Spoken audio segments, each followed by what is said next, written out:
In the southern Tagalog province of Quezon, there are destinations that need to be discovered and enjoyed by families and friends. Gaya na lang dito sa Sariaya, meron ding beach resort na mapapasyalan. Ang aking travel partner na si Christina, dumayo rin dito. Pero nasurpresa siya sa kanyang nakita. Kung noon nakikita natin ang barko sa karagatan, aba ngayon, dumadaong na rin sa kapatagan. Ito ang New Sim Arc dito sa Barangay Bignay, Sariaya. Isa itong training school para sa mga nagnanais maging seaman. Taon-taon, umaabot sa daan-daang tao ang nag-e-enroll para magsanay sa maritime courses dito. Sa katunayan, nadatnang ko pa ang ilang enrollees dito sa New Sim Arc. Akala ko ang trainee, puro lang lalaki. Yung pala meron din ditong sim woman. Si Miss Astrid. Bakit mo naman napili na sa dinami-dami ng kurso, ito ang pasukin mo, maging sim woman? Siyempre gusto ko rin sanang matry yung buhay sa dagat since masyado ng common yung mga trabaho sa land.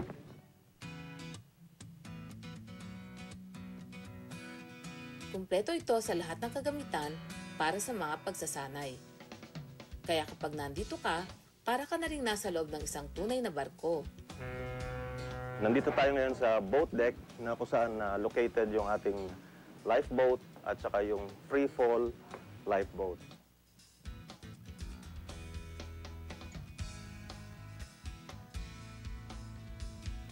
Nandito tayo ngayon sa navigation bridge ng New Sim Arc kung saan makikita yung pinaka-command and control ng barko. Napakaganda nitong lugar na to. Sino ang nag-inspire sa inyo para gumawa ng ganitong concept? Actually, family inspired ang ating concept dito. Kasi nagkaroon ng feedbacks na ang training ng seafarers, kinakain yung quality time ng mga seafarers natin during vacation with the family. So that gave us the idea na we provide quality training na at the same time, it becomes an instant vacation para sa family na rin ng mga seaman. Habang nagtitraining ang kanilang asawa o ama sa New Sim Arc, pwedeng tumuloy ang pamilya sa katabi nitong Monte Vista Resort.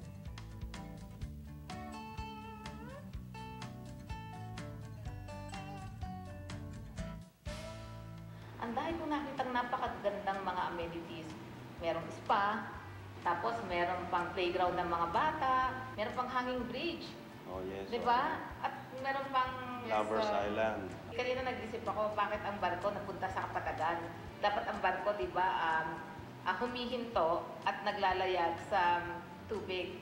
Nung magsimula ang planning stage nito, we are thinking of the areas ng firefighting, ng training pool, ng administration, iba-ibang building.